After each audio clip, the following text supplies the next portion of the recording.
Madam, দুষ্কৃতীরা যেই দুজন স্বামী স্ত্রীকে মেরেছিল এরা তাদেরই ছেলে আর মেয়ে।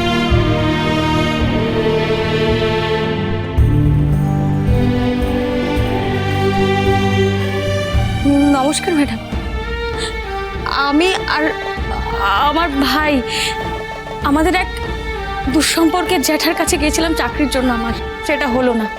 পরের দিন ট্রেনটা মিস করলাম। বাড়ি ফিরে দেখলাম সব শেষ, মা বাবার নেই।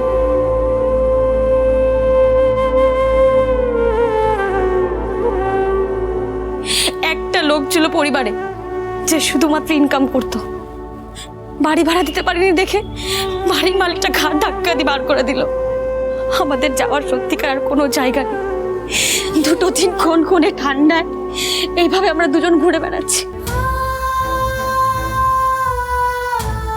একটা কিছু ব্যবস্থা করুন, একটা কিছু ব্যবস্থা করুন, একটা কিছু ব্যবস্থা করুন, পায়ে পড়ি আপনার, দয়া করুন, একটা ব্যবস্থা করুন। আমি যদি সেদিন বাকি দুষ্কৃতীদের ধরতে পারতাম তাহলে আজকে ছেলে মেয়ে দুটো এইভাবে অনাথ হতো না। তোমাদের আর রাস্তায় রাস্তায় ঘুরতে হবে না। আমাদের হরগৌরী হোমস্টে আছে, তোমরা আজ থেকে সেখানেই থাকো আর আমাদের হরগৌরী পাইস হোটেলে গিয়ে খাওয়া দাওয়া করবে, কেমন?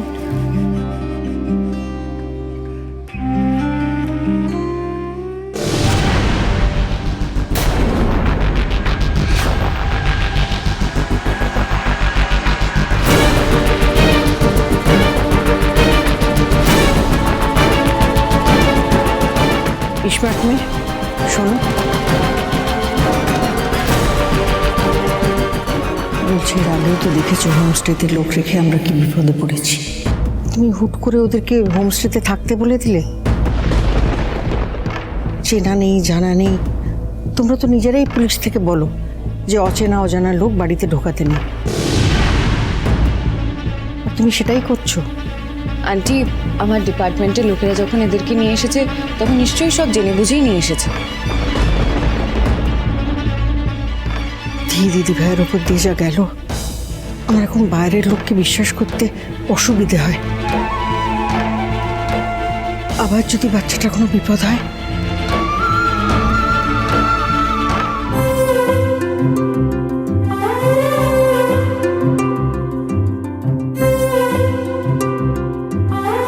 এটা তুমি বানিয়েছো? হ্যাঁ, তুমি নেবে? না না,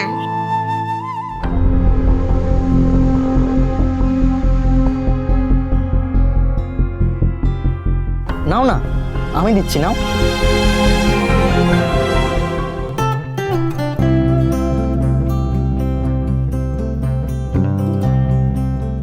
আন্টি, মা বাবা মরা দুজন ছেলে মেয়ে আশ্রয় চাইছে।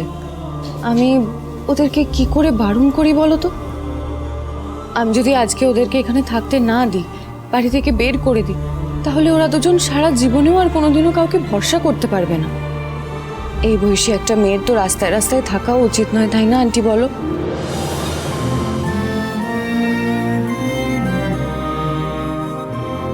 আন্টি, আমি ওদেরকে ঠিক অন্য কোথাও থাকার ব্যবস্থা করে দেব, কিন্তু যতদিন না আমি সেটা করতে পারছি, তুমি প্লিজ ওদেরকে আমাদের হরগৌরী হোমস্টেতে থাকার অনুমতি দাও।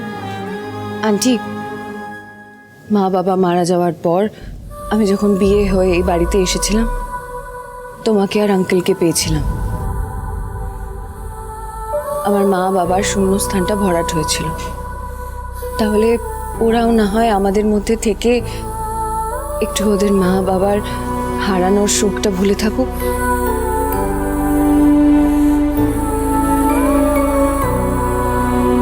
দেখো, তুমি যদি এটাই ঠিক মনে করো তাহলে এটাই করো। এসো, তোমরা ভেতরে এসো।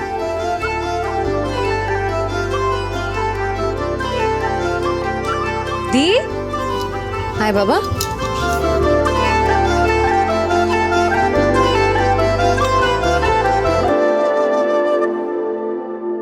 তোমাদের বোধহয় কিছু খাওয়া হয়নি না আন্টি? সেজ বৌমা, আরো দুটো পাত পাড়ো দেখি।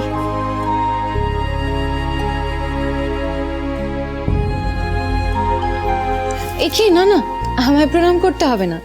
এই বাড়িতে যারা প্রণামের যোগ্য তারা হলেন এই যে ঠাকুমা আর ওই যে দাদু।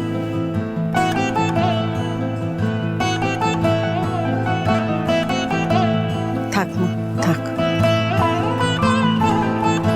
থাক বাবা। আরে আরে থাক থাক, প্রণাম করতে হবে না আমাকে, খেতে বসে প্রণাম নিতে নেই। এসো এসো, বসে পড়ো। যাও যাও।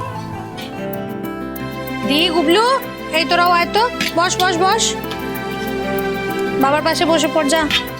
ওটা তো আমি সবার বড়, আমার কথাটাই বললো না। তোমাদের খাওয়া দাওয়া হয়ে গেলে তোমাদেরকে ঘরে নিয়ে যাবে। দিবাকর, হ্যাঁ, আমি নিয়ে যাব। ম্যাডাম,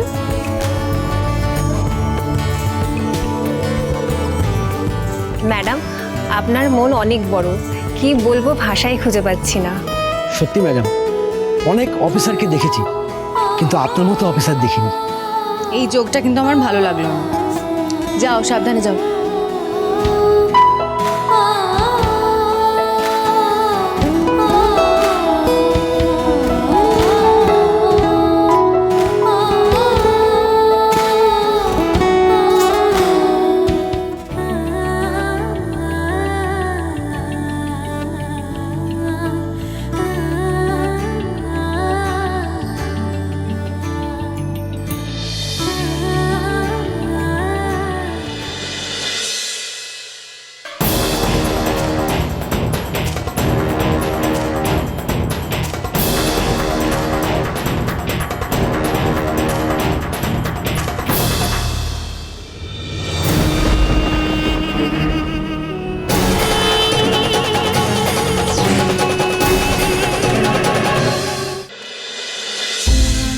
সত্যি হয়েছে না, সারাদিন ডিউটিতে এত চাপ সামলেও তুমি বাড়ির সবার খেয়াল রাখো। বাবা মার নিয়মের জন্য লিস্ট তৈরি করা, মায়ের যাতে কোনো কিছুতে খারাপ না লাগে তার জন্য সব কিছুতে মায়ের থেকে অনুমতি নেওয়া।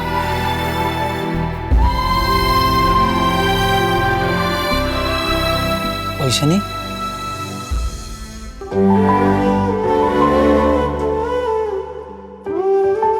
টায়ার্ড হয়ে পড়েছ।